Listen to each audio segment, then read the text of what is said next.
Okay, guys, we will be starting momentarily.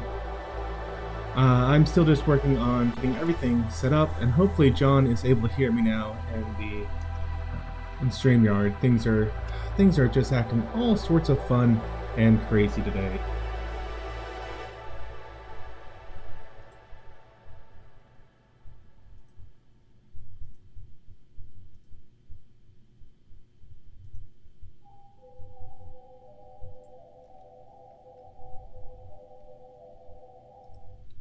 All right, there we go. Everyone should be able to hear me now, and John should be able to as well. How are you doing tonight, John? Good, thanks. How are you?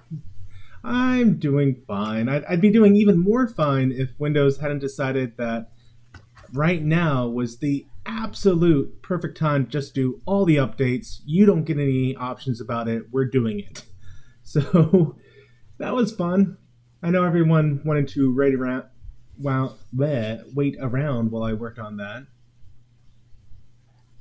But the good news is we are up, we are running, and we will not be talking about all the insanity that will be going on tonight and possibly the next 4 years. We're here to have fun. But after this stream, Wesley Crusher is doing a stream, in which that's all we'll be talking about as results pour in. So if that's your cup of tea, come join us on Wesley's stream after this. Let's see. Oh yeah, now I got live chat pulled up, which means I can put into the chat the screening room. If you want to join in and watch this with John DiMarco and I as we watch it, you can come join that screening room. All this really does is it syncs up all our watch times together, so we're all watching at the exact same point. Otherwise, you can go to Peacock TV, sign up for a free account, and you can watch this for free, the entire series, and honestly a lot of other stuff too. It's a nice streaming service, and it's free, so I'm not sure what Peacock's, or NBC technically, I'm not sure what their game is, but I'm really thankful they're doing this. But because we are getting a late start here, let's just go ahead and jump right into this week's episode. It was Season 1, Episode 10, Bad Water. And hopefully none of y'all can hear me as I start to play it over here on this screen. But if you can hear it, please let me know so I can stop that. And we'll be providing the clips right here for anyone who doesn't want to watch live with us.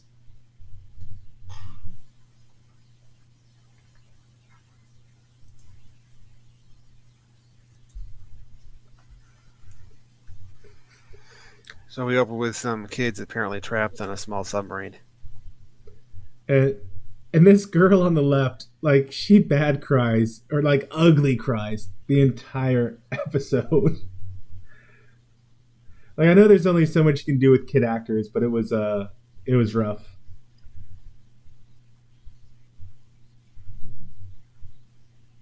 You know what? I think that's the only time you see this guy right here. I guess he was the pilot and died, but you don't see him for the rest of the episode. But you find out from Sam Raimi here that this was a sightseeing sub, and apparently the pilot died when it hit the bottom seafloor.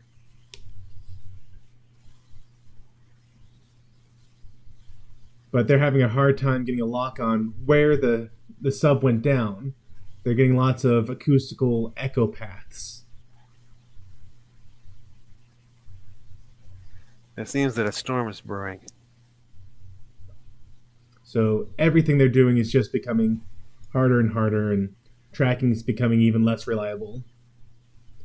Because, of course, they are in the Bermuda Triangle.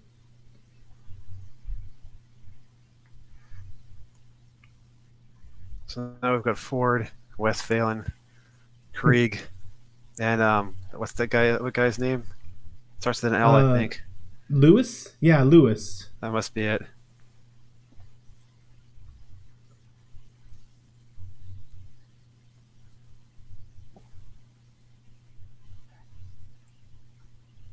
But you hear Dr. Westphalen streaming out some French. And then you hear Lewis doing his best attempt at some French also.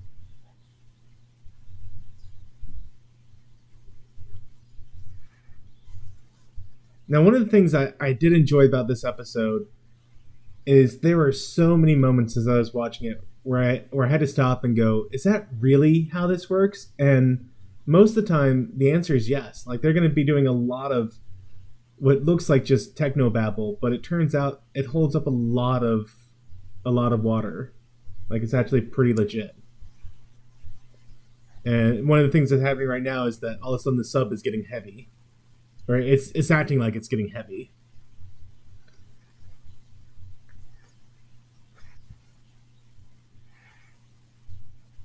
And Ford sees the whisker suddenly get sucked down a hole, and he realizes what's going on. So he says, hard port, all stop.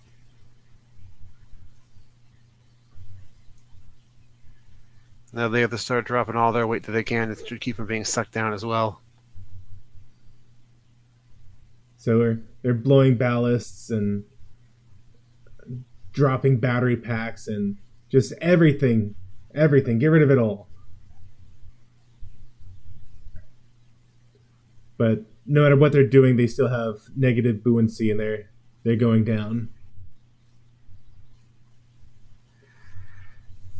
And finally Ford is like, yeah, just get rid of the survival pod even. Get rid of everything. But even with that, we see that the sub, it just keeps going down, keeps getting sucked down further and further. Until at the last moment it starts popping back up.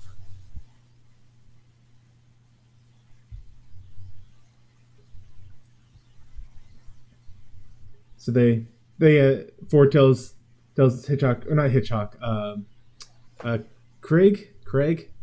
Yes. Tells him to, send out the Mayday to SeaQuest. That they're basically without power, without anything. That all they're doing is, by having lightened the load, that they can have more buoyancy. So they're floating to the surface, and once they get there, the only options are to completely abandon ship.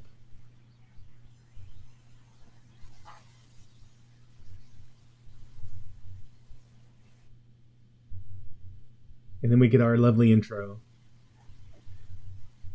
Do do do do do do do do do do do do.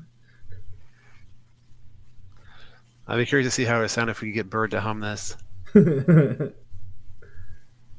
I'm convinced that Bird of Prey 5 is like an opera singer, and he just fakes bad singing. You're probably right.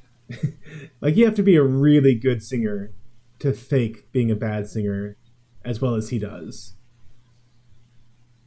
Ugh, Darwin. Darwin, I'm convinced now. Dolphins are the horses of the sea. So I'm right there with Cinnabon. Down with horses, down with dolphins. Also, hey, Robert Rose Jr. Sorry I didn't see you jump into the chat there. I was having some technical issues and was distracted.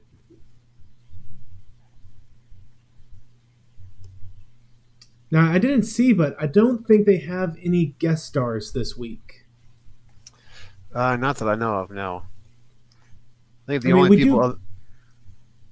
Go on. Sorry.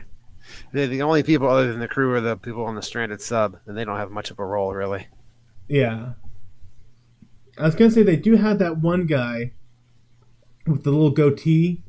We figured out last week it was someone from Psych.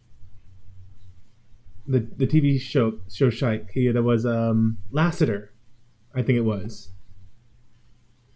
But he was the guy in the isolation chamber 3 weeks ago.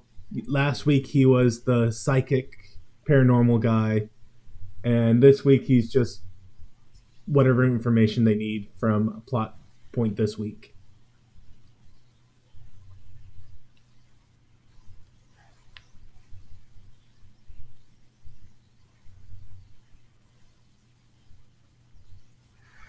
So a hurricane seems to be forming, but they're worried that they might be trapped in the eye. Now this is one of the first points where I'm like, is this really how it works? Like, I know when you get to the eye of a storm, you do have a calm within that eye. But they're going to show in a little bit, like, this is a huge range. Like, they just have, like, hours within this calm area. And I was really curious if that's how a hurricane works. If the eye of a hurricane is really that huge. Where you could be inside the eye of it and not see any storms around you at all.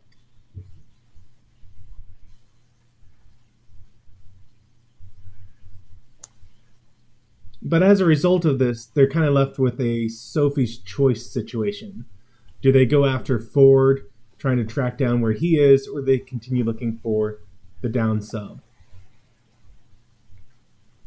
Regarding the hurricane research on those in the past, actually, and it is possible for them to have, some cases, very large eyes. And also, depending on how slow the hurricane is moving, they could be in it for a long period of time. Huh. And this is exactly what I was talking about, that this episode is full of moments where I was really curious if that's how it worked. And it turned out that, yeah, it does. It holds its weight. That's how it works. Hey, Bradley Briggs, how you doing? And so we see that SeaQuest, and this is another real thing, that SeaQuest, whenever they're underneath the water, they can't get good comms with the surface, and so they have this a tether basically that has a little radio transmitter at the surface. Hey Wesley, how you doing?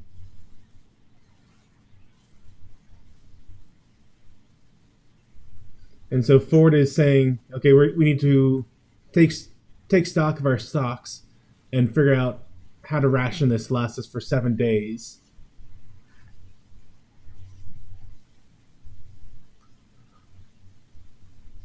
And the doctor can tell from the seaweed that they're in the Sargasso Sea, which, because of the high salt content, there's going to be no fish. Which I didn't get a chance to look it up, but I was curious if that was another real thing.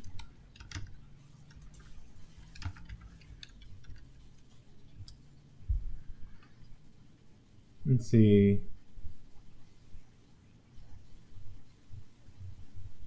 It is characterized by its brown Sargassium seaweed.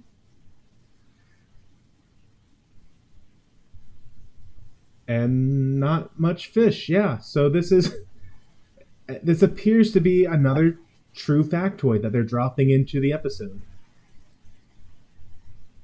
Here we go. Here's Lassiter. And he's explaining how these underwater sinkholes form. Which is another real thing. But he's explaining that, basically the ground gets weak, sinkholes form, and the thing that actually draws them in is that if the sinkhole gets big enough that it fills up with fresh water. And since seawater is more buoyant than fresh water, when a submarine gets pulled or goes through this freshwater pocket, it actually screws up their buoyancy and they can get sucked down. And that's what they're explaining right here through their NES kind of graphics. And apparently these sinkholes can be big enough to swallow a ship the size of SeaQuest. Which is just massive.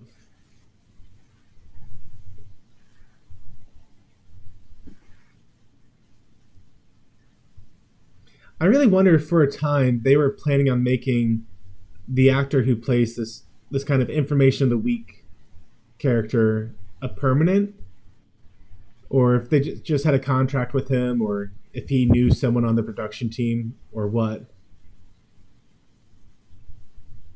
I don't know. It's one of those production things I'm really curious about. Because I'm pretty sure in Star Trek, the character of Ro Lauren was only supposed to be a one-time deal, but everyone got along with her so much, and the writers enjoyed her acting so much that they wrote her into future scripts.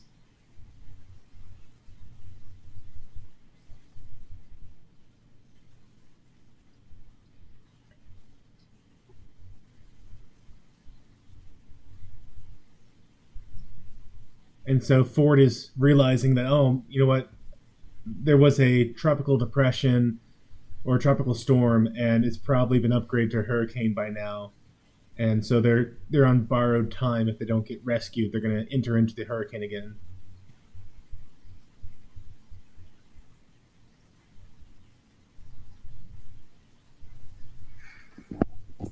Yeah, before the Ford ship went down, they had the best fix on the French sub that they're looking for. So they're going to SeaQuest is going to head that way.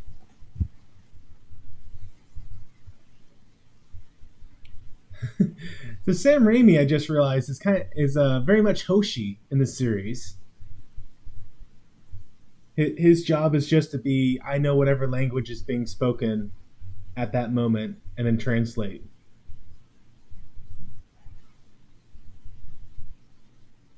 Which, a couple weeks ago, there's another episode.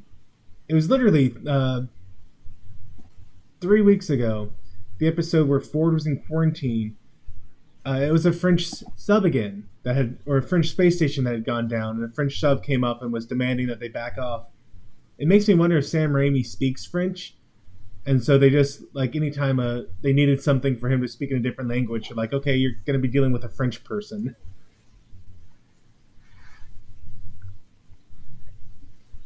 I seem to remember him in various episodes speaking different languages over time.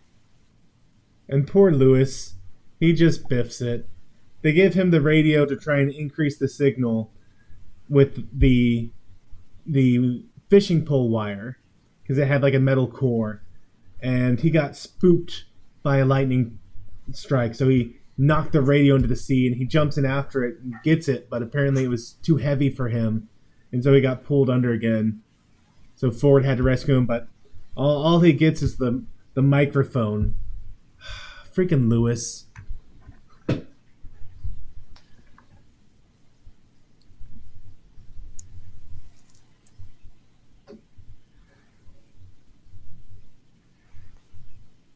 And they can tell back in SeaQuest from the signal that they must have dropped the radio.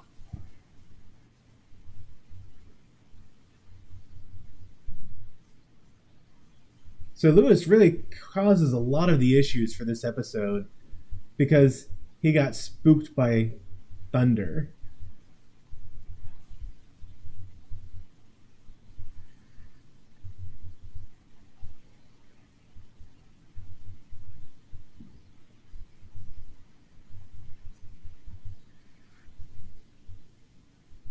So they're finding out that the Coast Guard is going to have to call off its planes whenever the wind speed gets too high. And, the captain's like, well, give them our best estimate for where they are. We know that they're along this line somewhere.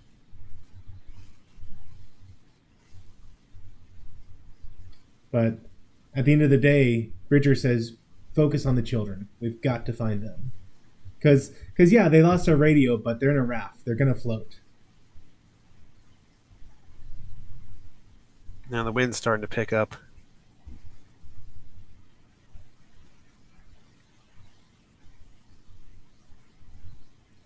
Going through a hurricane is definitely something I never want to experience. I don't mind tornadoes. Grew up my whole life with tornadoes, but definitely don't want to do a hurricane.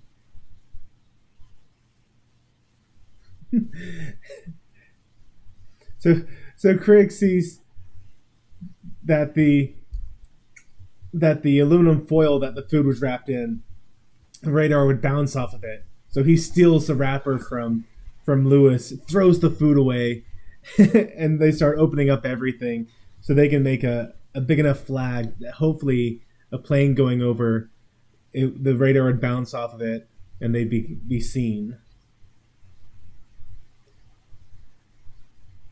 And Wesley, I see you're on DJ's stream. Are you still planning on streaming afterwards, or are you just going to hang out on DJ's?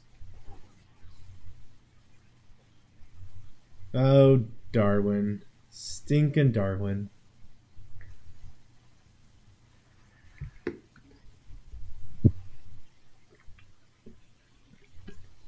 So Bridger's trying to get Darwin to recognize the fresh water.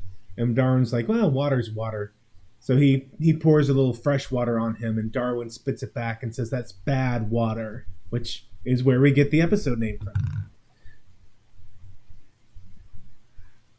And honestly, like from the name Bad Water, I thought so many times that they were going to have something like the abyss going on, or something kind of supernatural again going on where the water was bad, and that was what was causing it.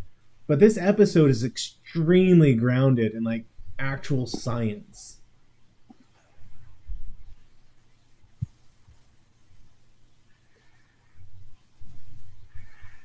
And unfortunately, the wind rips away their aluminum foil radar bouncer, and the wind's picking up, the rain's pouring down, and morale is falling.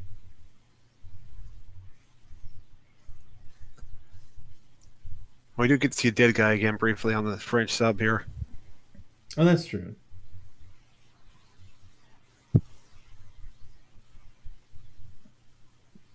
And there's that ugly crier again.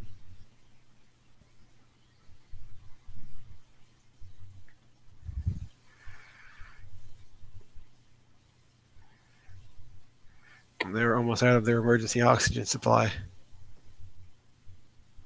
Which I thought that was a neat way of visually telling how their oxygen was doing, where each tank represented, or each lever was connected to one tank, and so as they lifted it up, you could visually see how many tanks they'd gone through.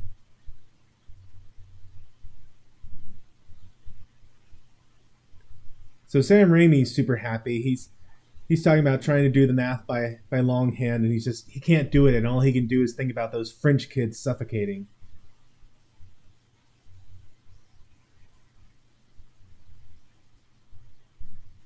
And this other guy is saying, hey, all this weird stuff that's going on is the fault of the triangle.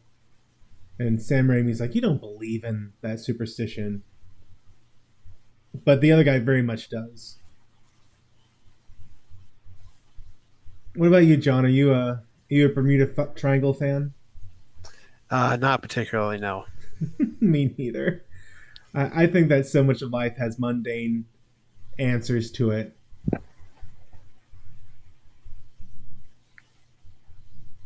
I bet Bird believes in the Bermuda Triangle. I remember in the past he's mentioned that he very much believes in supernatural stuff.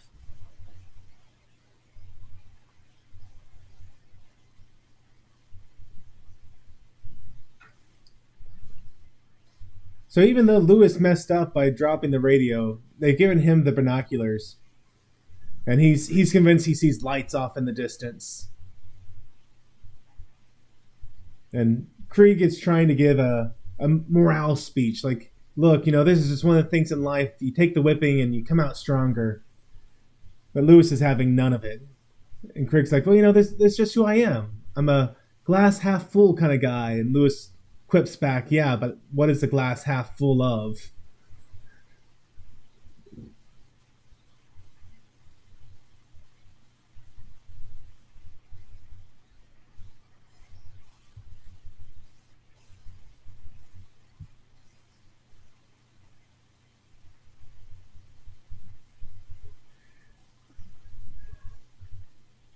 And Krieg is he's just nonstop. He's like, come on, look, you're in the eye of a hurricane, which, no, he's kind of wrong. They're past the eye. They're very much past the eye of the hurricane. they're back in the storm part of it. Turns out that Lewis did see something. It was Darwin. Yay, Darwin. And he also saw the SeaQuest communication buoy, the buoy that sits on top of the water and allows communication. And it unfortunately attracts lightning as well. And so they realize that is a huge source for lightning. Like it's just a lightning rod basically in the middle of the ocean. And so they're like, get down, get down. We don't want lightning to strike us. But unfortunately, lightning does strike the communication buoy. And this is where they had their one moment of not good science in the episode, and that's where the lightning goes extremely slow. We can see it like bouncing over everything, and apparently in this huge military sub, not a single surge arrestor was installed anywhere in the sub. So of course, all systems get struck by lightning, people getting electrocuted, EPS relays blowing up.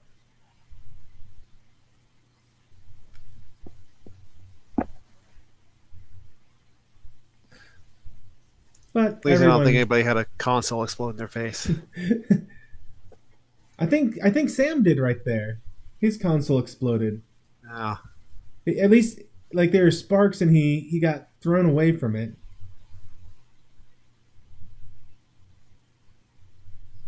And then we find out that the navigation guy is having to fight just to hold the SeaQuest in place manually, because he's lost all sensors. Sonar's down, comms down, nav's down, lighting's down. You can see they're setting up portable lighting so they can see.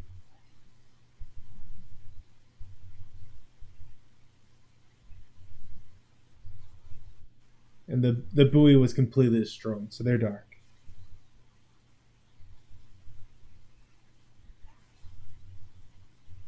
So Bridger's like, okay, what do we gotta do to get this repaired? And Hitchcock is like, well, we frankly might need to be dry docked. The Bridger really, the whiskers still have power, so he's going to bring one of them in. They're gonna put it right in the middle and use the whisker power to try and get the ship limping along again. And he realizes that Darwin is still outside, and so he's really worried about what happened to Darwin. Which hopefully the same thing that happened to Cinnabon's horse is what happens to Darwin.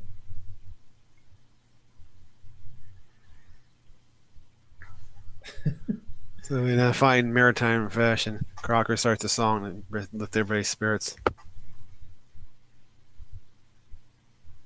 And of course, since he's a pirate, it's what do we do with the drunken sailor?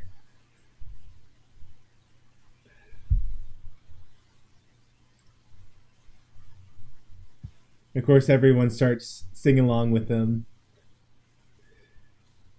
We all know guys like that. You don't have an option. You just gotta start singing and hope you get the lyrics right. Michael. So Lewis is really starting to have a panic attack now. He's convinced that Darwin is dead. But Ford is like, look, I need your help. You can't focus on Darwin. You don't know that he's dead.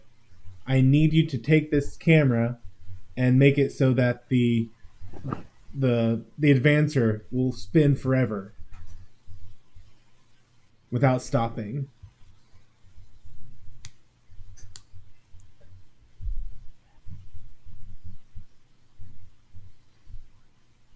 And Wes Phelan, being the scientist aboard a sub and not a maritime individual at all, is like, hey, you know what? We need to take links of ropes and do a certain type of knot to ourselves and then to the raft, so that, if it pulls tight, it'll hold fast, but it's easy to undo in an emergency.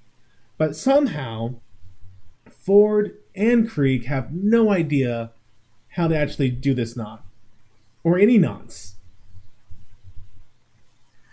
I guess you don't use knots too often on a submarine. I bet Darren knows all kinds of knots and was taught it on a submarine. I just can't believe that a submariner wouldn't know all sorts of knots.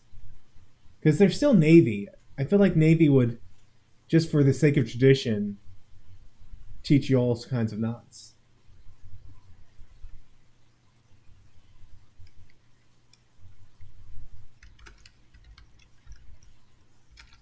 The whisker has enough power to operate one station at a time. And so Bridger says, all right, let's bring up one station full power and let's make it all of them. And they're like, well, how can we do that? And so he said, we're just going to do them on one at a time. So one station on for 30 seconds, then off. Next station on for 30 seconds, then off.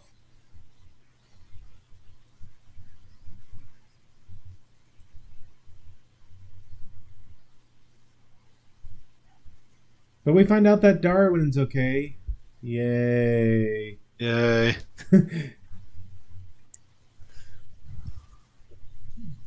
But they do find out that, there's a lot, he called it something like loud light to describe the lightning. But then they see that Darwin is covered in blisters, and they realize it must have been from fresh water. So they know that somewhere Darwin was, there was fresh water. And that's what they're looking for, trying to find that sinkhole where the French kids are.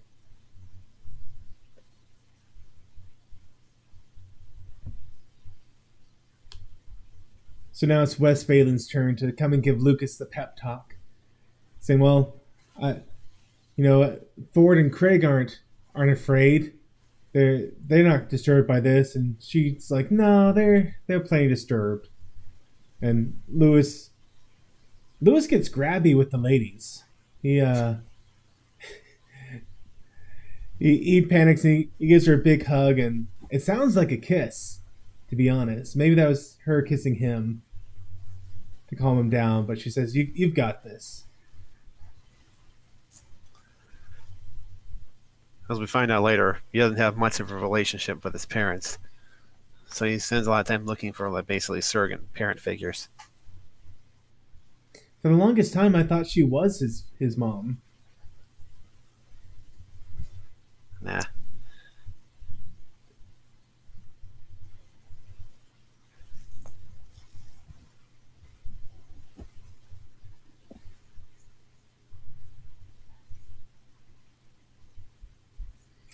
So the whisker will be ready to go in a few minutes, and Crocker, Betty Crocker. Crocker is like, look, I've taught them every sea shanty I know. I'm running out here.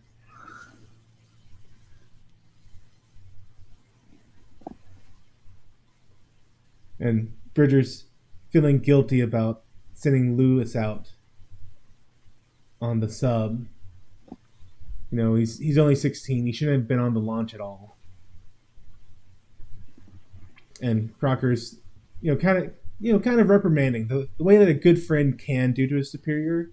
He's being very polite about it, but he is very much correcting Bridger's thinking. Like, you know what? You're wrong on this one. There's no reason to feel guilty. You had no reason to keep him from the launch. You gotta let him grow and learn.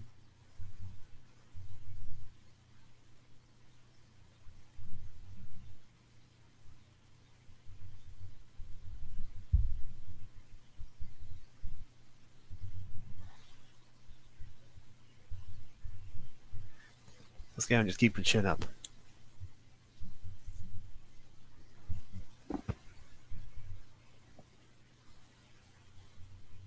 So now they've got everything wired up, and they're basically going to have a switchboard operator where she plugs in each console one at a time. And it being in the future still, it instantly turns on. No boot time at all. Just as soon as it has power, it's up, ready to go. And after 30 seconds, that console gets turned off, the next one gets plugged in. And so we get a nice little montage of, like, you see her plugging a station, it lights up for a second, and then you see her unplugging it and the station goes down. So we're getting to see them doing everything they've already said they were going to do, which maybe it's a little redundant. But I thought it was a nice way of doing it. Instead of just, like, showing each station one at a time, like actually seeing that physical breakdown. And you also see her timing things on a wristwatch. And we also get more fun SeaQuest music. It is fun music. They did a great job with the score for the show.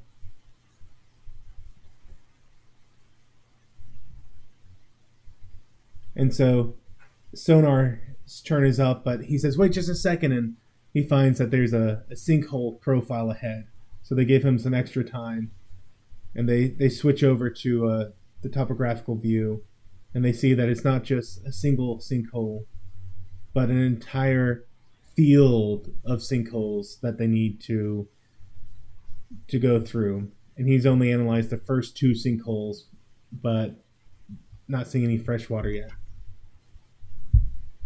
Hey, Jeff Franklin, how you doing tonight? Hope you're having fun. Saying that you've been watching the election returns. Oh, fun stuff, fun stuff. I hope it's a good evening for you. I know that DJ Odyssey's doing a kind of a live watch party as well right now.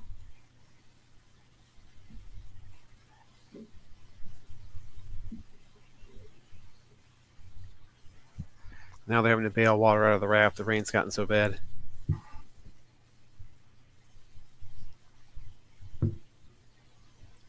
And Wes Phelan's saying, "Look, we're not even seeing the worst of it yet." And so, Greg, he says, "Kristen, I'm sorry," and she goes, "I knew it. I knew you were the one who ate those lobsters." And he's like, "I didn't know they were for science. I just saw them in the fridge." And she's like, I put them in the fridge to slow down some sort of microbiological process. And, finally he's like, "Yeah, I know, I'm sorry, I didn't know." And she says, "Well, did they at least taste good?" And he says, "Yes," and they have a good laughing moment. And so meanwhile, Lewis finishes fixing up the camera so it can just auto scroll. And Ford's going to use this to make Morse code sounds in the water so that hopefully SeaQuest will be able to hear this Morse code coming in. And meanwhile, we see that the 3rd out of 4th oxygen tank is at 0 psi. So she opens up that last valve to give them the last little bit of oxygen in the tanks.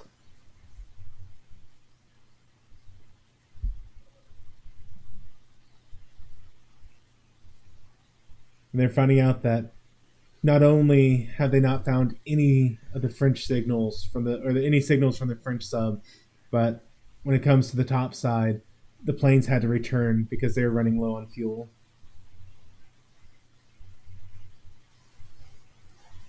So each time they send a whisker down into the sinkhole, and they look around. Excuse me. And they find something down there, but it's not a French sub.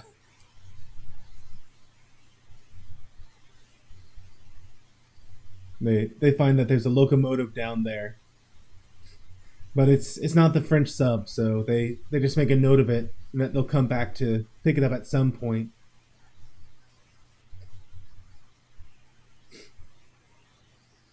And so at this point, Bridger makes kind of a really fun observation. He realizes that they found 4 unique sinkholes along the same, what he calls an axis, and that they're following along a continental shelf. And so he's trying to think of a way, how can they narrow down their odds such that maybe they can be focusing on the right area.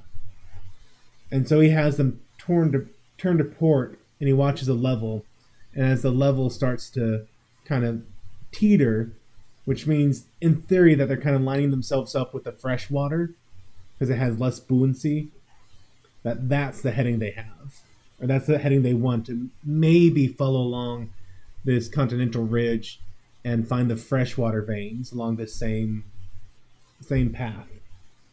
It's a long shot, but I like that he uses a logical reasoning to try and come up with a good solution for it.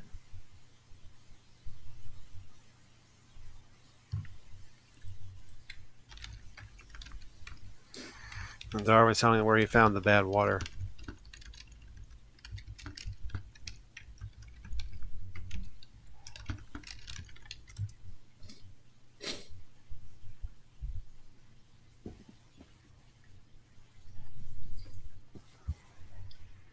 So Darwin reveals that there was the sinkhole in which the French sub was. There was a landslide, and sure enough, they're able to see that on sonar, and it was in the direct path of where they were already going because Bridger was on the right track. But unfortunately, on the surface, things aren't looking so good. The camera they've modified to be able to use for kind of Morse code is running out of batteries, and there's no more spares. And so everyone's, pulling their life vests all of a sudden because they see this giant wave coming right at them, and they get flipped over and turned around several times. But it looks like everyone is able to hold on tight. But wait, where's Commander Ford? Almost everyone. And thankfully, the boat knot they did, it held tight, and it looks like it held tight to Ford also. So they grab hold of it and they start to pull Ford back in, because it looks like for some reason Ford's life vest didn't deploy. Which, if you recall from every single airplane trip you've ever taken, the correct thing to do is to blow into the straw at the top and inflate it manually. But I guess Ford didn't have quite enough time before the wave crashed down on him. Oh, there you go. There we go. Now that he's out of trouble, the the vest finally inflates. Of course, I don't know why they didn't have it on before. So I think they had the vest on. They just didn't pull down on it to inflate, which is kind of weird. You're in the middle of a hurricane. You should expect something bad to happen. So the kids are singing, or the teacher's singing, trying to calm the kids down, and all of a sudden there's this huge clang, and the kids start to scream. But it turns out it was just the grappler arm connecting on to the sub, and they're trying to pull it back up now. Because they got the kids. So everyone's, yay, we did it, good job.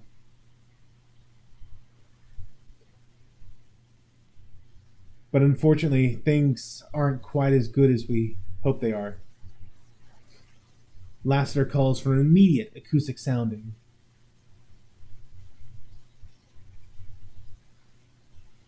And they find out that the cavern is just huge. If the ceiling collapses, they're going to get engulfed in the fresh water, and even SeaQuest would be dragged down into this sinkhole.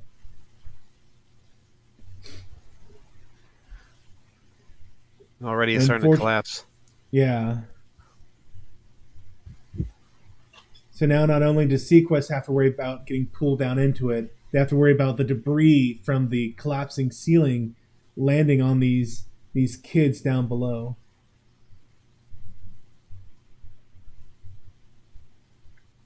And thankfully, so far, we see that none of it is landing on the sub directly, but it's certainly scary. But like to the point where even the teacher's kind of freaking out at this point.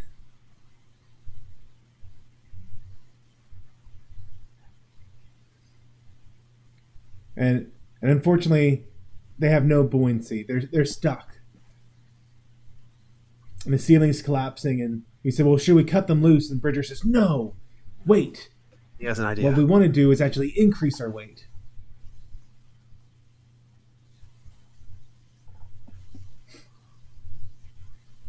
And they figured out that if they collapse the ceiling, the pressure differential will cause a inrush of salt water, and even though long term the fresh water would displace the salt water and they'd sink, they would get a momentary surge of buoyancy.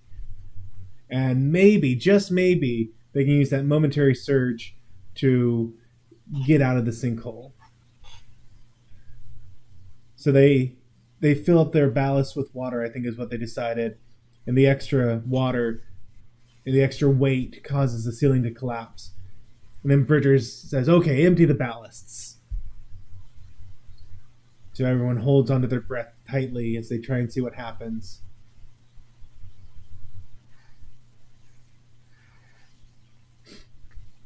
And SeaQuest ascends triumphantly with the French sub.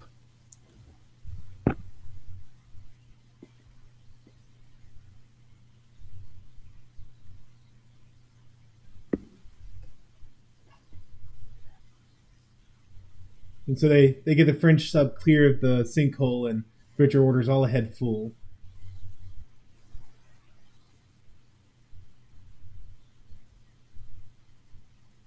And everyone rejoices, yay, we're not going to die today.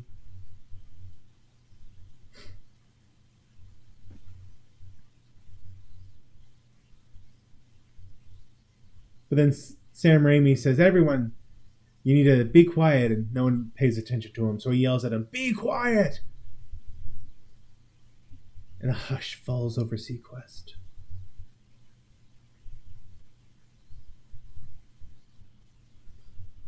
And he explains that they're rising into the sound channel. He's picking up a signal. It's faint, but it's clear. And over the loudspeakers comes the sound of Ford's Morse code attempts. And he's been signaling them MR7, which is the raft name that they're on. So he's signaling them that, hey, this is it. This is where we are. But of course, right then, that's when the battery dies completely. We see the lights rise up from under the raft. And I do like, from our vantage point, we can clearly see what's going on. But yeah, in real life, huge thunderstorm all around you, rain pouring down. They're just sunk down in the raft, trying not to get hit by lightning. They can see nothing. And so Dr. Westphalen is like, hey, I hear something. And, it's the jacuzzi jets going off around them as SeaQuest rises from the depths.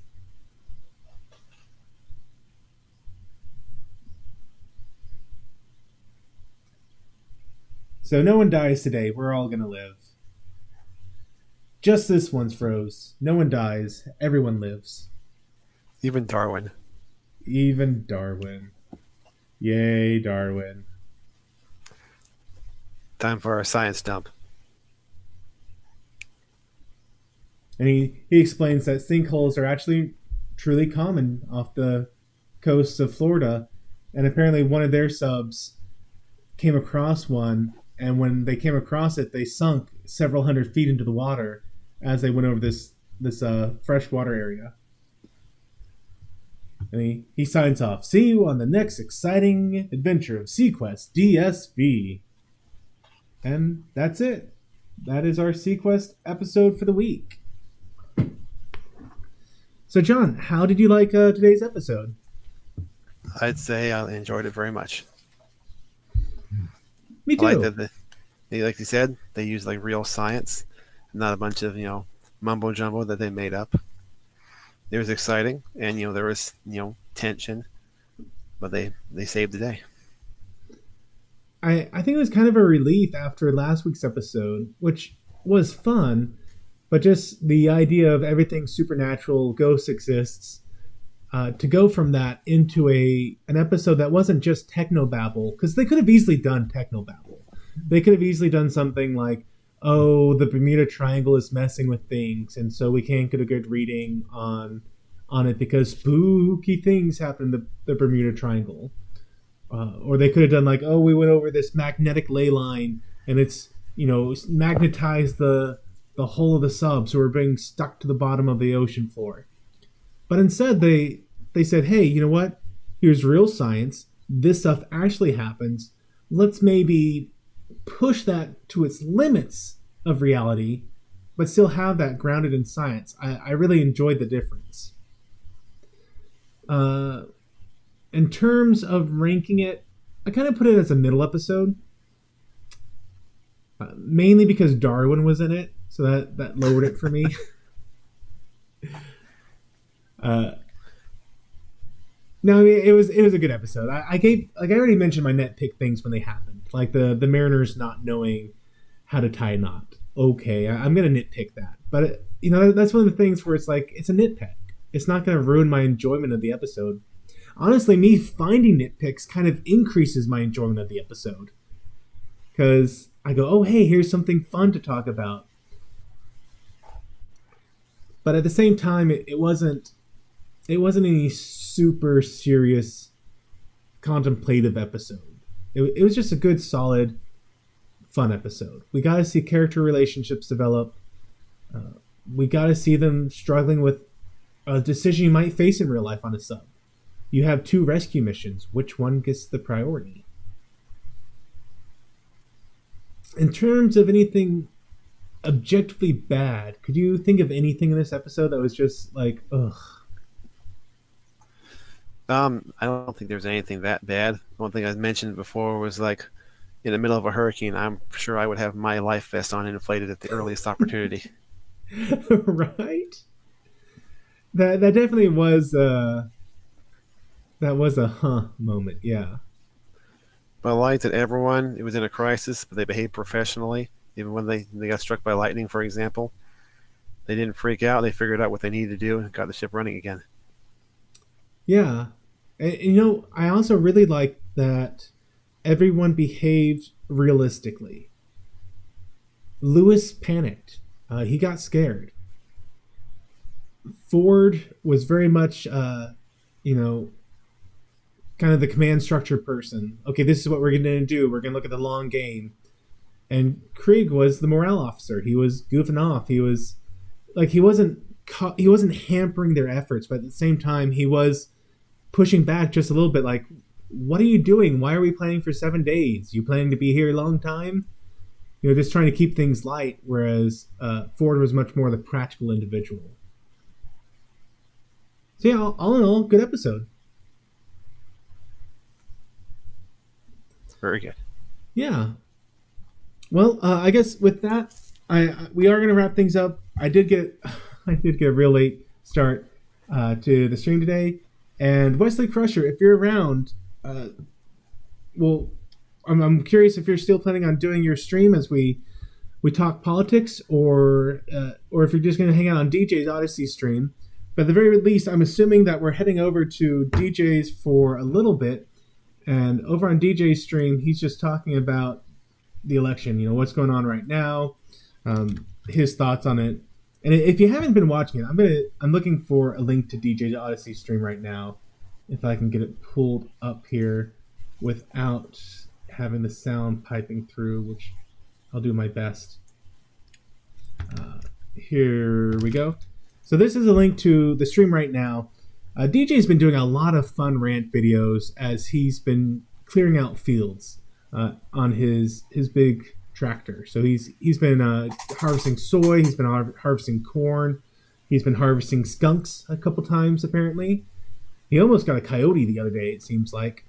But it's been really fun to see his stuff. And so as soon as I end the stream, I am gonna head over there and see what they're talking about. And then maybe at some point after that, Wesley Crusher is going to do a stream, and I hope you join me over there.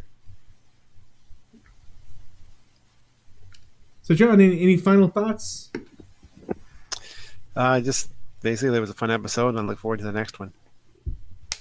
Very cool. And I guess, John, we'll have to talk about this some offline. I think for the streams, I'm probably going to have to start doing these every other week, if that fits in with your schedule. Sure, because Anti-Tricker wants to start doing movie week or movie nights also, and I really try to only do 2 nights of streaming stuff so that I can spend time with my wife in the evenings also. So 1 week I'll do SeaQuest and then the virtual pub, and the next week we'll do virtual pub and some horrible movie. So next week, Anti-Trekker and I believe we're going to do our back-to-back episode of Plan 9 from Outer Space. No, I'm sorry, that's not what we're doing next week. We're going to save that for a couple weeks from now. I forget what the plan is for next week, but eventually we will do Plan 9 from Outer Space along with, It Came from Outer Space, I believe is what it is. So we're going to wrap it up there, guys. Thank you so much for joining us on another great SeaQuest stream as we follow the adventures of Lewis, Captain Bridger, and all those fun people. And Darwin. Darwin. Oh, and Darwin. How can I forget Darwin? So good night, everyone. And pay attention to the polls. We'll see who our next president is for the next 4 years. Bye. Thank you so much for watching this video. If you liked it, please share it, and as always, don't forget to like, comment, and subscribe. And if you haven't already, be sure to hit that bell icon to be kept up to date with all the new videos that I release on this channel. And as always, may the Lord bless you and keep you. May the Lord make his face shine upon you and be gracious to you. May the Lord lift up his countenance upon you and give you peace. Amen.